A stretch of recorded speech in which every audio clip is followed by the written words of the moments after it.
Olá, bem-vindos ao programa Portal de Luz. Estamos numa fase em que muitos de nós têm visto pessoas próximas perderem amigos e familiares de maneira repentina por causa do coronavírus.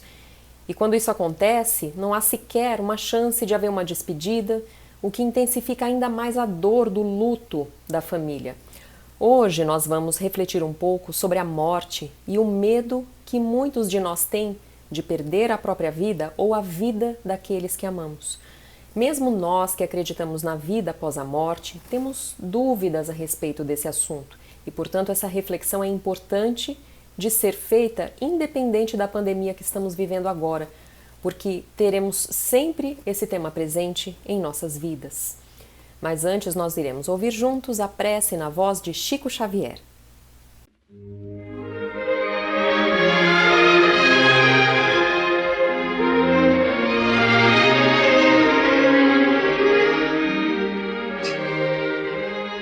Aproveita o dia e faz o melhor, amando sempre. Plasma a obra que vieste realizar entre os homens, enquanto o apoio do tempo te favorece. Suporta com paciência as vicissitudes da estrada e aceita nas circunstâncias difíceis a justiça da vida que volta a pedir-te contas. Na tarefa mais obscura, apõe o selo da bondade e na conversação mais simples, modela a palavra luminosa do entendimento. Abraça em cada pessoa que te cruze o caminho alguém que te leve mais longe a mensagem de auxílio e em cada página, por mais pequenina que te registre o pensamento, grava o amor puro que te verte do ser. Observa o relógio impassível. Minuto marcado é valor que não torna. Terás, sim, outros minutos, mas em novo dia, em novo problema, em nova situação e em nova paisagem, toda criatura terrestre, embora não perceba, vive a despedir-se do mundo pouco a pouco, despachando cada dia com os próprios atos a bagagem que encontrará na estação de destino. Usa desse modo as forças que Deus te empresta na construção do bem, porque amanhã, quando chegue a grande renovação, compreenderás por fim que tudo quanto fizeste aos outros, a ti mesmo fizeste. Morte é um tema envolto em mistério, medo e ansiedade para boa parte dos encarnados. Mas o que é morrer, de fato? Existe um processo padronizado no momento da morte que todos os espíritos vão passar invariavelmente? O que sentimos no momento em que a morte se aproxima? Como ficamos exatamente depois? Ganhamos a nossa consciência? Entendemos o que aconteceu com a gente? E se, por outro lado, nós somos os parentes de alguém que acabou de desencarnar, existe algo que pode ser feito para auxiliar aquele espírito a ter uma transição tranquila para o plano espiritual, ou algo que não devamos fazer para não atrapalhá-lo? São muitas as questões. Sabemos que já morremos muitas vezes nas nossas muitas vidas até aqui, e cá estamos nós de novo reencarnados nesse corpo físico. Mas não temos a lembrança dos acontecimentos que ficaram para trás. Só sabemos que o nosso estudo e o nosso empenho sincero hoje em iluminar o nosso espírito com as palavras do Cristo podem garantir uma boa morte para todos nós. A causa principal da maior ou menor facilidade de desprendimento é o estado moral da alma. Essas palavras foram ditas por Allan Kardec no livro Céu e o Inferno, no capítulo 1 da segunda parte, sobre justamente a dificuldade que o espírito pode enfrentar ou não no momento exato do desencarne. Ou seja, quanto mais apegados à vaidade e aos interesses materiais durante a vida, mais difícil e demorado será o nosso desligamento do corpo físico no momento da morte, podendo durar horas, dias e até meses, segundo nos explicam os espíritos benfeitores. Quanto mais simples e puros de coração nós formos, quanto mais dedicados ao crescimento espiritual durante a nossa vida, mais tranquila e rápida se dará a nossa morte. A doutora Marlene Nobre, no livro Nossa Vida no Além, faz um estudo completo reunindo informações trazidas pelos livros e pelas mensagens psicografadas do médium Chico Xavier, pesquisas recentes de experiências de quase morte e da medicina mais atual. Exemplos descritos nos livros de André Luiz são estudados em detalhe.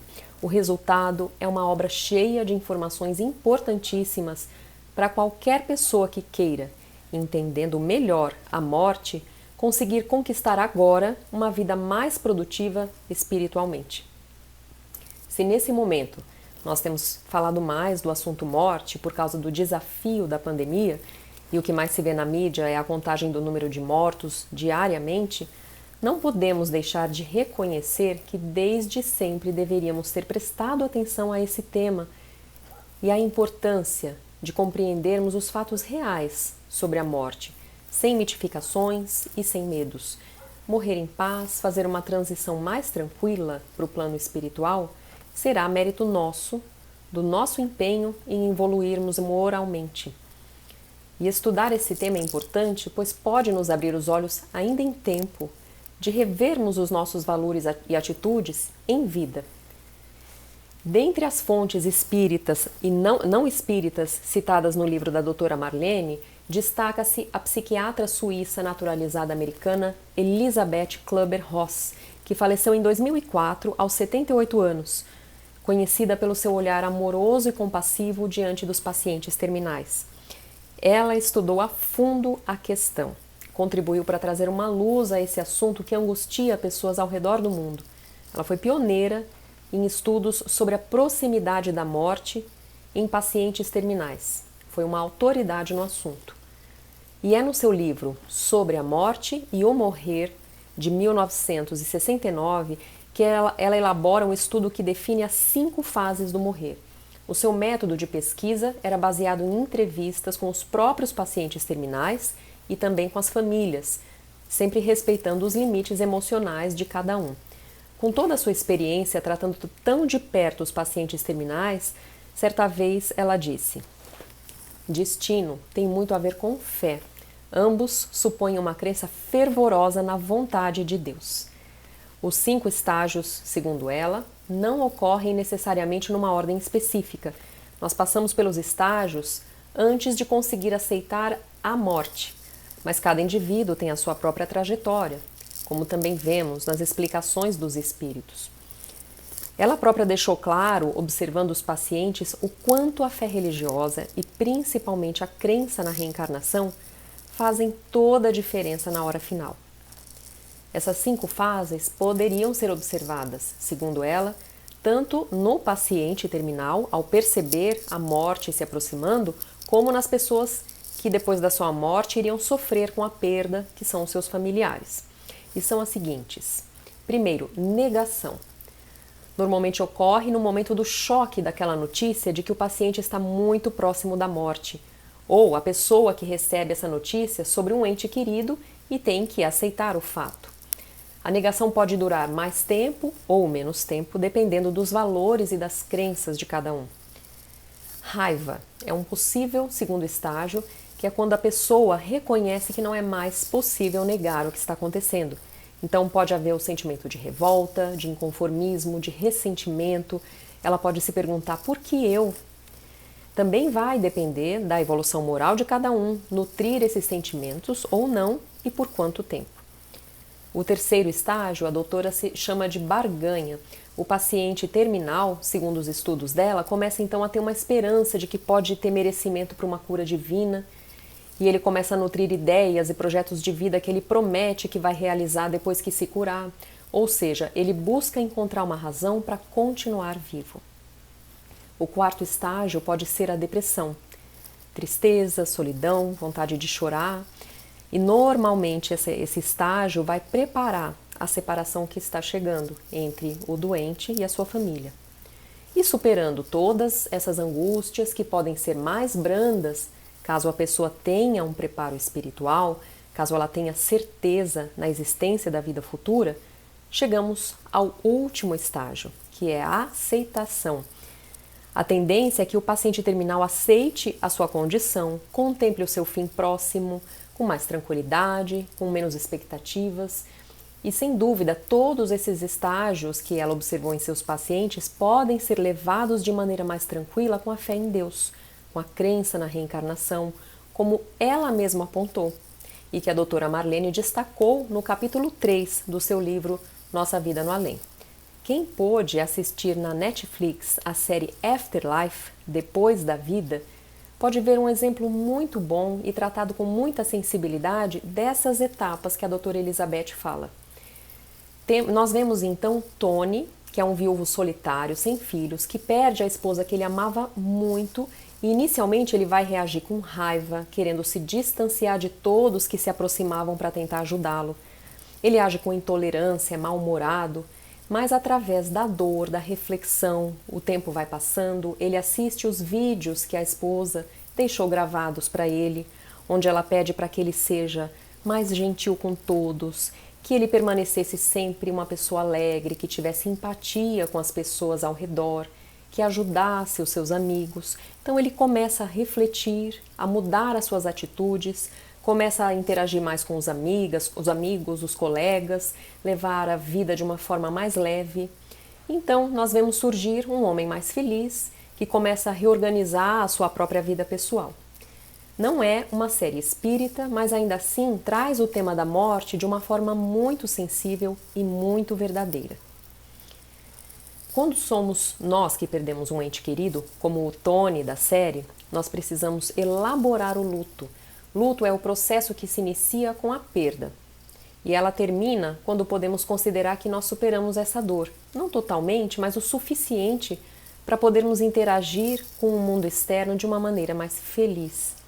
É uma experiência profunda e individual, e que se define pela capacidade de cada um de nós em lidar com essas perdas, e onde a nossa fé em Deus é o pilar central. A morte de alguém que amamos pode ser o início de uma nova vida com mais consciência, com uma busca muito mais profunda pela nossa espiritualização. E fica a nossa dica para vocês de leitura, o livro Nossa Vida no Além. Vamos agora para um breve intervalo. A Creche Lar do Alvorecer é uma entidade assistencial mantida pelo Grupo Espírita Caibar Schutel. Localizada em Diadema, tem como propósito trabalhar pelo desenvolvimento de uma cultura de paz através da educação e da assistência a crianças, jovens e adultos. São 250 crianças atendidas diariamente. Conheça nossas atividades e colabore conosco pelo ideal de um mundo melhor.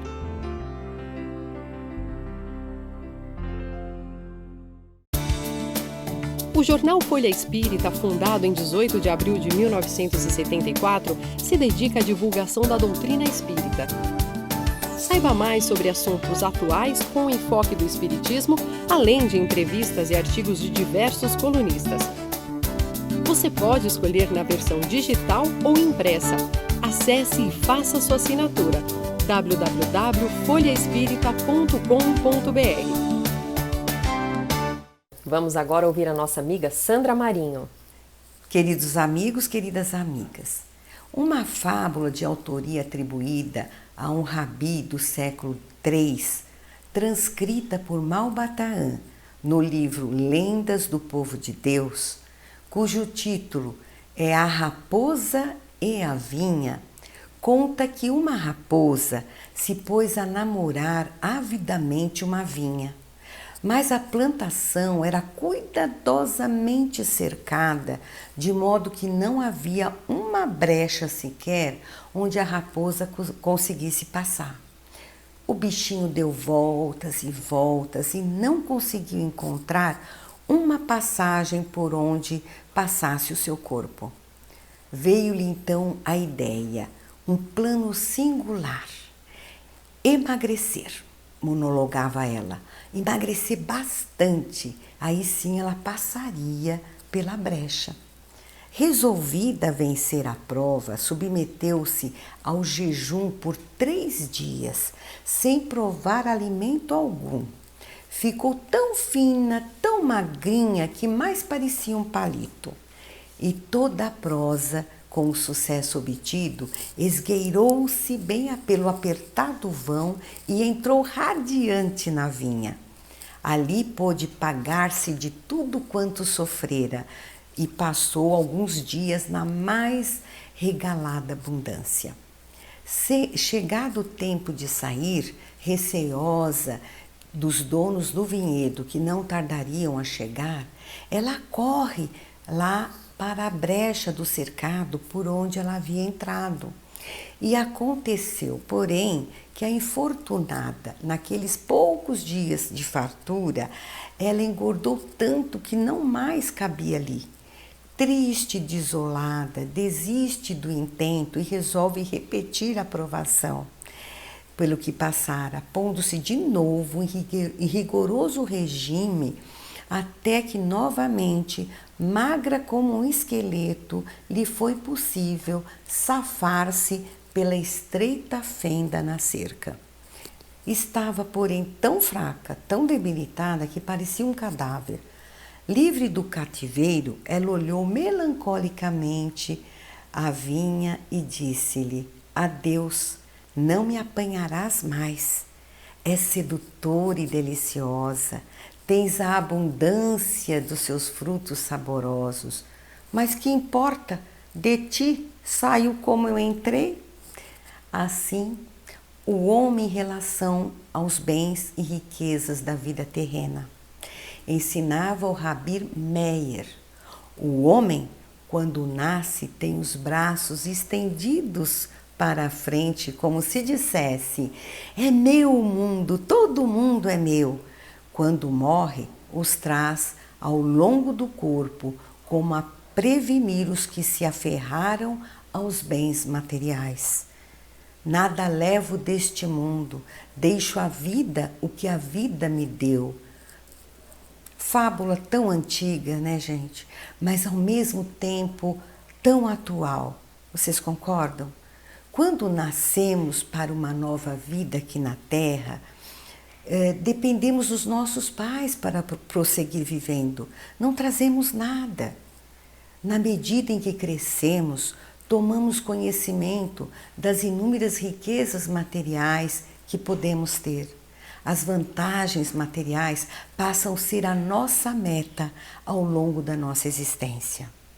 Somos, muitas vezes, doutrinados a estudar e escolher uma profissão pelas possibilidades de ganho que elas nos oferecem. Vocação, vontade ficam para o segundo plano.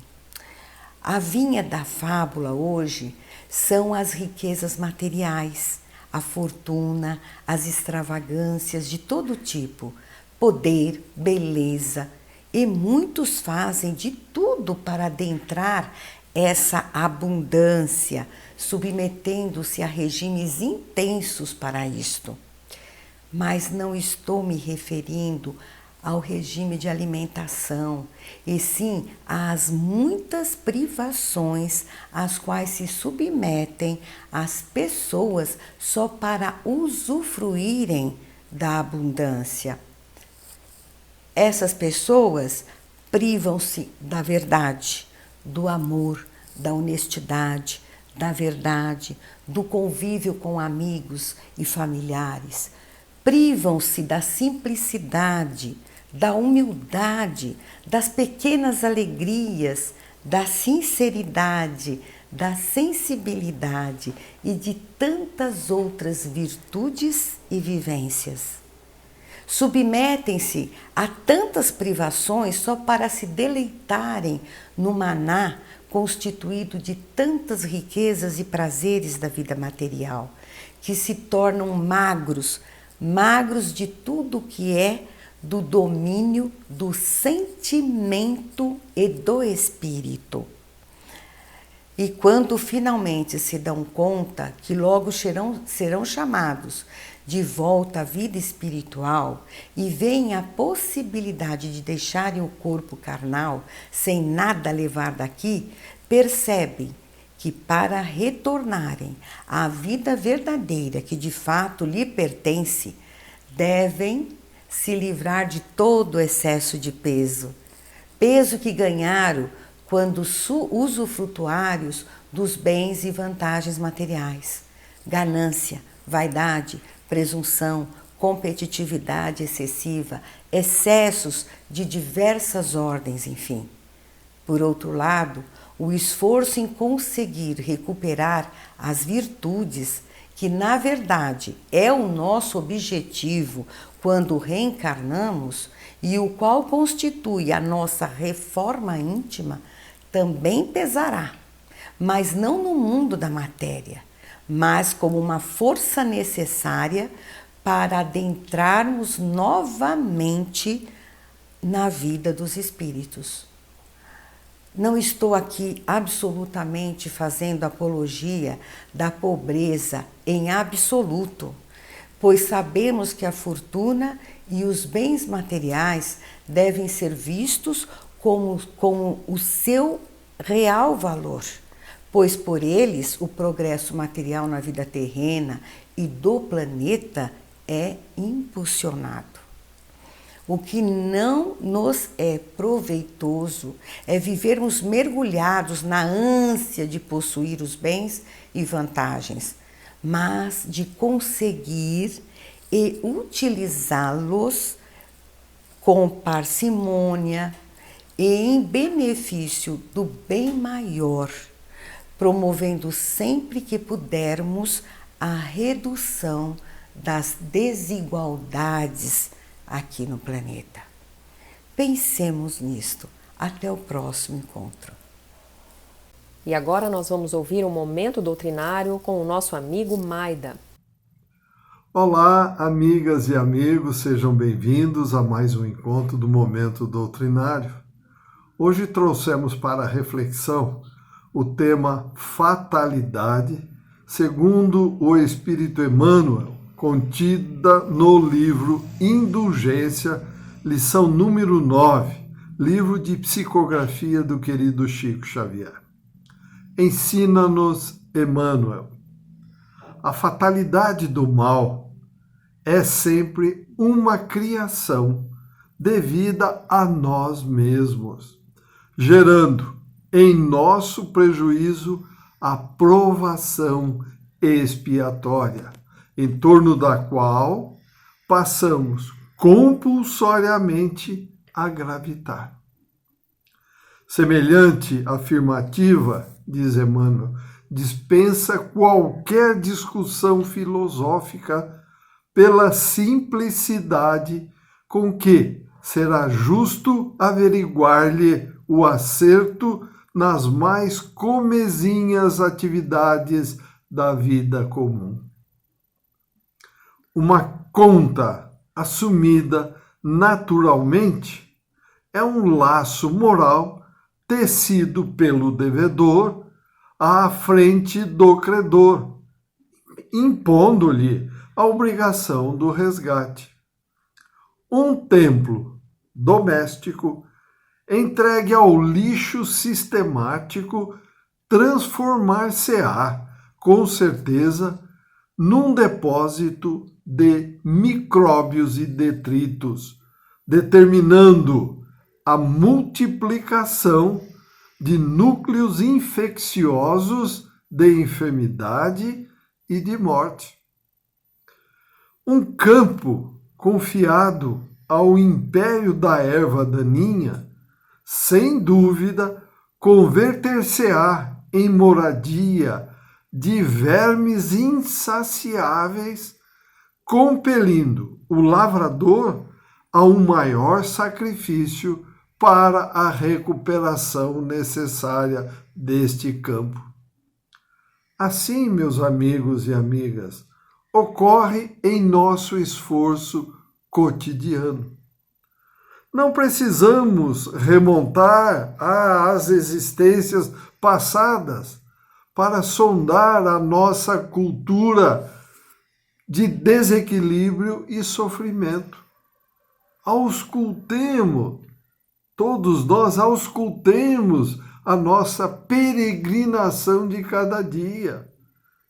Em cada passo, quando marchamos no mundo, ao sabor do egoísmo e da invigilância, geramos nos companheiros de experiências, não só nesta, mas em outras existências, as mais difíceis posições morais contra nós. Aqui é a nossa preguiça atraindo em nosso desfavor a indiferença dos missionários do trabalho. Ali é a nossa palavra agressiva ou impensada, coagulando a aversão e o temor ao redor de nossa presença. Acolá é o gesto de incompreensão provocando a tristeza e o desânimo nos corações interessados em nosso progresso. E mais além, é a própria inconstância no bem, sintonizando-nos com os agentes do mal. Lembremo-nos de que os efeitos se expressarão segundo as causas e alteraremos o jogo das circunstâncias em nossa luta evolutiva, desenvolvendo conosco e em torno de nós a mais elevada plantação de amor e serviço, devotamento e boa vontade. Acharás o que procuras, disse-nos o Senhor Jesus. Em cada instante de nossa vida, estamos recolhendo aquilo que semeamos. E dependendo da nossa sementeira de hoje, a colheita melhor de amanhã. Portanto, meus amigos, vamos fazer um plantio adequado, à altura, de acordo com os ensinamentos do Mestre Jesus, que veio nos ensinar e exemplificar. Obrigado pela companhia. Agradeço e que estejamos todos juntos no próximo encontro. Saúde e paz. Vamos encerrando por aqui. Mandem os seus comentários e as suas sugestões de tema para o nosso e-mail portaldeluz@folhaespirita.com.br. Muito obrigada e uma ótima semana para todos!